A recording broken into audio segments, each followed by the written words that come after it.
जय हिंद मेरे प्यारे विद्यार्थियों। आज हम डीएलएड सेमेस्टर चतुर्थ सेमेस्टर मैथ को हम लोग सॉल्व कर रहे हैं। चतुर्थ सेमेस्टर मैथ का जो पहला सिलेबस है वो है कन्नड़ी। ठीक है, तो आइए हम लोग कन्नड़ी को भली भांति समझते हैं कि कन्नड़ी होती क्या चीज़ है। ठीक है, आइए हम लोग कन्नड़ी को भली भांति समझते हैं कि कन्नड़ी होती क्या चीज़ है। देखिए, कन्नड़ी के कुछ महत्वपूर्ण नियम होते हैं। कन्नड़ी के कुछ महत्वपूर्ण नियम होते हैं। ठीक है, तो सबसे पहले हम लोगों को कन्नड़ी के नियम को समझना होगा। ठीक है, जैसे अगर हम आपसे कहें n रूट a, ठीक है, n रूट a, इसको हम लोग ऐसे कह सकते हैं a रूट n। तो इसको हम लोग किसी दूसरे भाषा में हम लोग इसको कैसे लिख सकते हैं? देखिए मेरे प्यारे बच्चों, ये जो कन्नड़ी होती है, ये जो कन्नड़ी होती है, इस कन्नड़ी का शाब्दिक अर्थ होता है 1/2। ठीक, हाफ होता है। तो हम लोग अगर हम कहें कि इसको हम किसी दूसरी भाषा में कैसे लिख सकते हैं, तो मेरे प्यारे बच्चों, इसको हम लोग लिख सकते हैं कि a की पावर 1/, इसको हम लोग इस भाषा में लिख सकते हैं। इसी तरीके से जो कन्नड़ी का जो दूसरा नियम है वो है n कन्नड़ी से बाहर है और कन्नड़ी के अंदर है a और a डैश। ठीक है, तो इसको हम लोग कैसे लिख सकते हैं? इसको हम लोग लिख सकते हैं एक कन्नड़ी में a, इसके बाहर n। ठीक है, और यहाँ लगाएंगे इंटू, यहाँ लिखेंगे n कन्नड़ी में a डैश। इसका मतलब ये जो a डैश है, इन सभी के ऊपर लगा कन्नड़ी के बाहर क्या है, n है। इसका मतलब है ये है कि हम ये जो a और a डैश जो है, इसको हम अलग अलग दो रूपों में इसको हम कन्वर्ट कर देंगे। तो पहला हो जाएगा a n कन्नड़ी के अंदर a मल्टीप्लाई a डैश। ठीक है, इसी तरीके से जो दूसरा है, जो तीसरा का इसका जो नियम है उसको हम लोग समझते हैं। जो तीसरा नियम देखिए मेरे प्यारे बच्चों, ये है n कन्नड़ी के अंदर a/a डैश। ठीक है, ये हमारा तीसरा नियम है। तो इसको हम लोग कैसे लिख सकते हैं? तो इसको हम लोग लिख सकते हैं n कन्नड़ी में a पूरे बटा n a डैश। तो इसको हम लोग इस भाषा में भी इसको हम लिख सकते हैं। इसका मतलब ये है, इसका शाब्दिक अर्थ इतना होता है। ठीक है, हम इस फॉर्म में दी गई वैल्यू को हम लोग इस फॉर्म में लिख सकते हैं। ठीक है, आइए इसी तरीके से हम कन्नड़ी के कुछ और नियमों को सीखते हैं।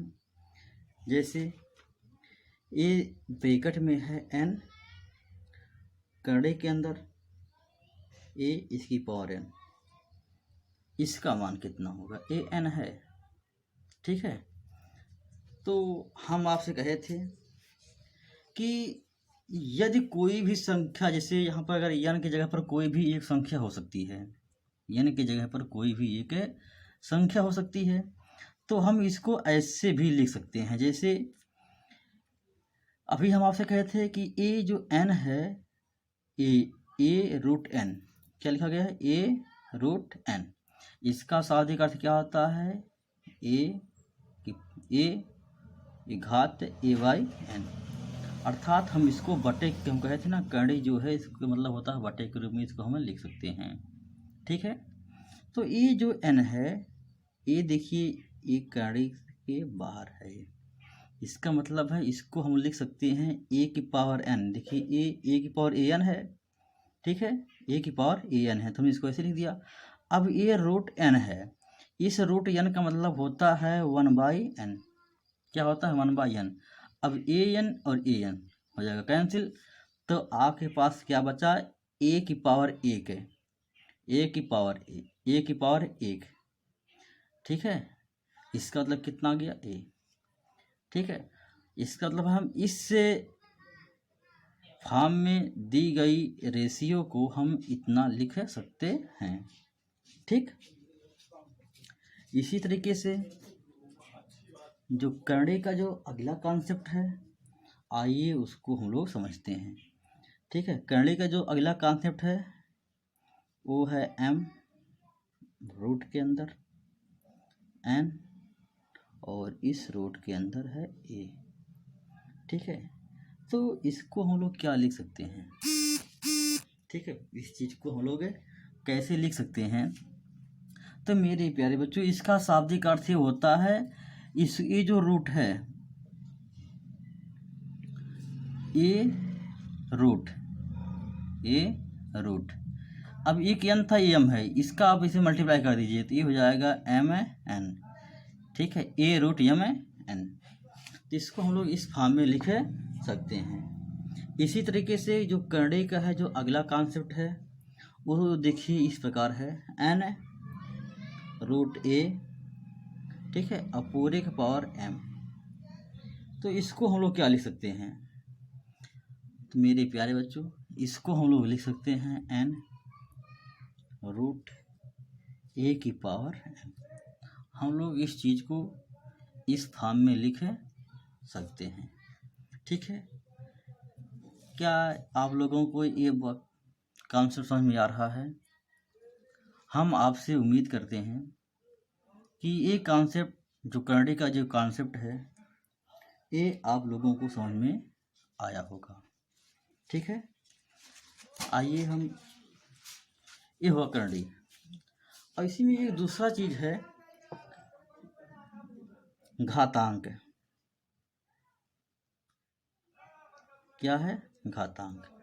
तो घातांक किसे कहा जाता है मेरे प्यारे बच्चों, घातांक का शाब्दिक अर्थ होता है बड़ी में दी गई संख्या, अर्थात जो संख्याएं होती हैं अगर वो संख्या बड़ी दी गई है तो उसको आप छोटी भाषा में लिखना।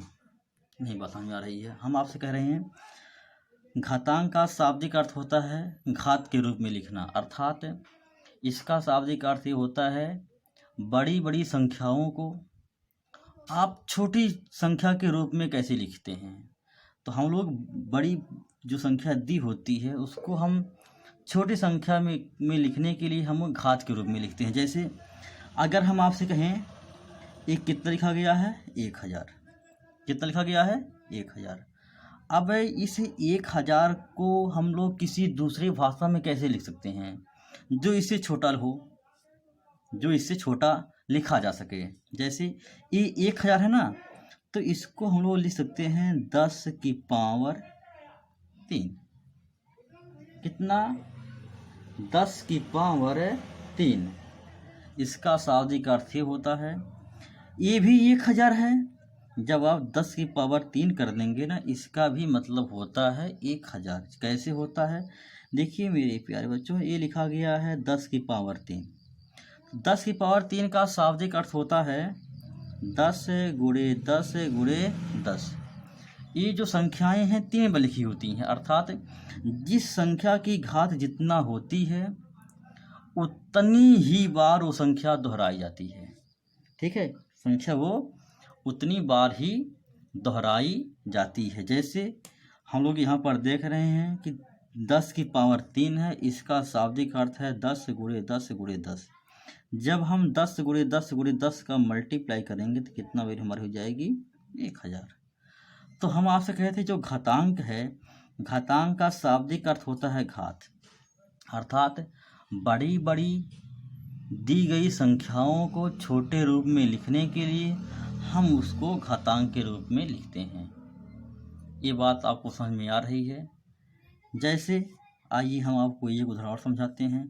जैसे अगर हम आपसे ये बात करें कि ये कितना लिखा गया है इकाई, दहाई, सैकड़ा, हजार, 10,000, लाख। इसका मतलब है एक कितना लिखा गया वैल्यू है, 1,00,000 लिखी गई वैल्यू है।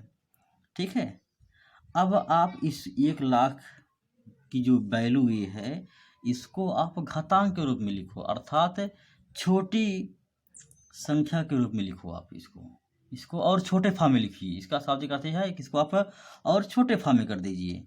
तो छोटे फॉर्म में करने के लिए जो ये 1,00,000 है इसको हम लोग लिख सकते हैं 10 की घाते 5। ठीक है, 10 की घाते 5। अब देखिए हम आपसे कहे थे कि जिस संख्या की घात जितनी होती है वो संख्याएं उतनी बार जो है दोहराई जाती हैं। जैसे ये 10 की घाते 5 है, इसका शाब्दिक अर्थ है 10 गुणे 10 गुणे 10 गुणे 10 और गुणे 10।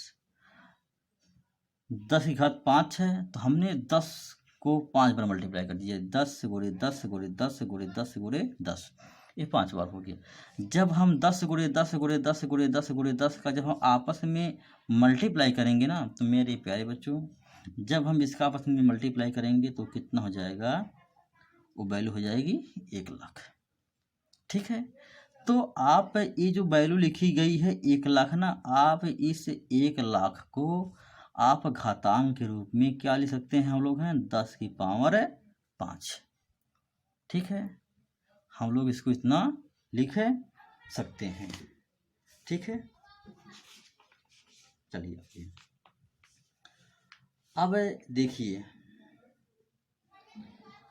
और हम आपको से एक चीज और कहते हैं। जैसे लिखा गया 64।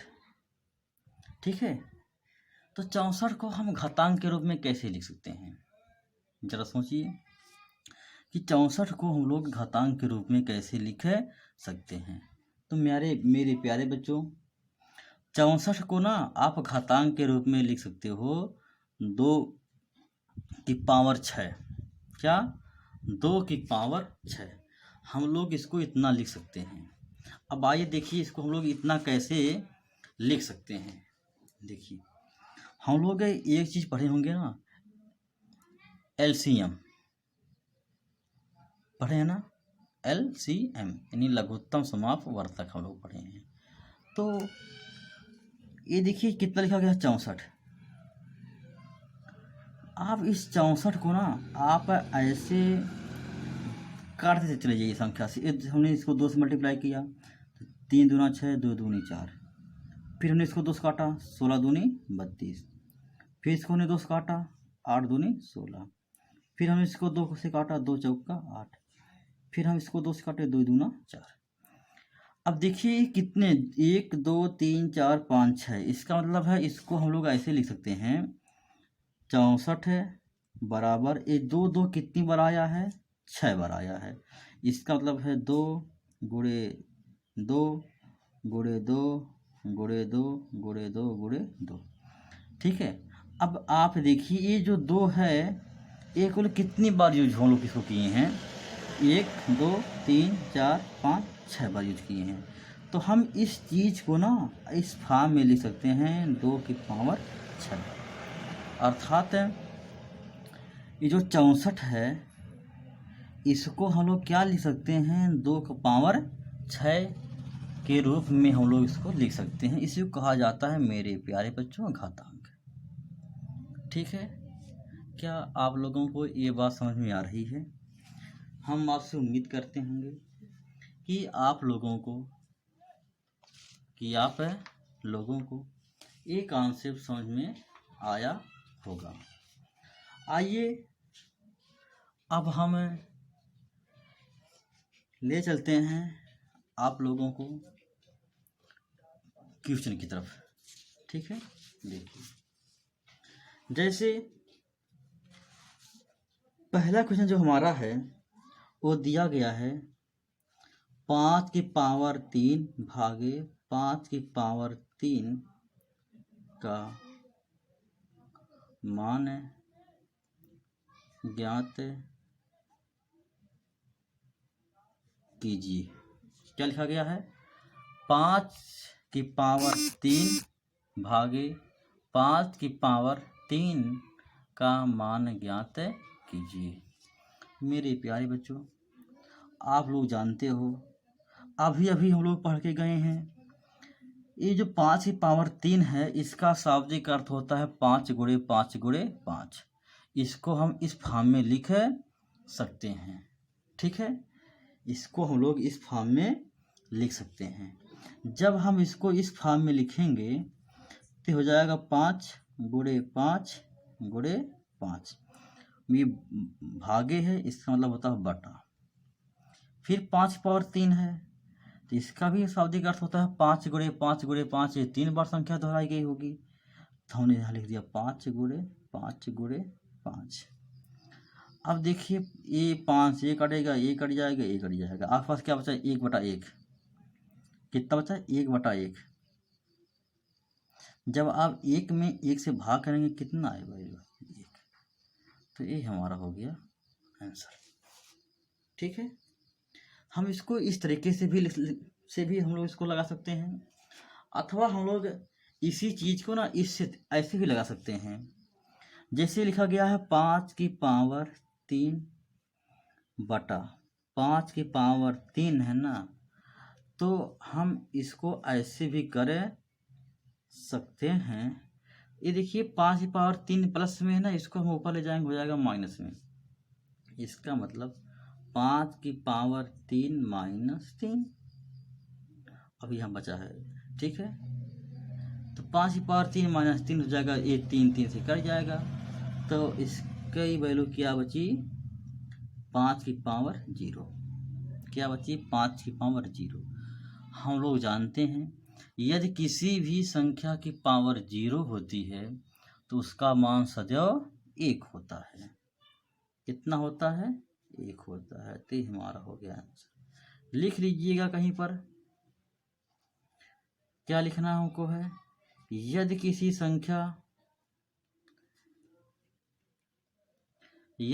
संख्या की घात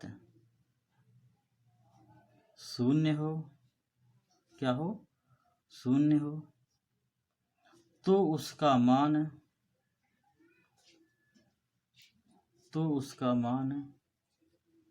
सदैव 1 होता है। क्या होता है? 1 होता है। ठीक है, आइए हम आपको ले चलते हैं सेकेंड क्वेश्चन की तरफ। ठीक है, तो देखिए मेरे प्यारे बच्चों, दूसरा क्वेश्चन क्या कहता है? दूसरा क्वेश्चन हम लोगों से ये कह रहा है 29 की पावर 3 तथा 26 की पावर 3 का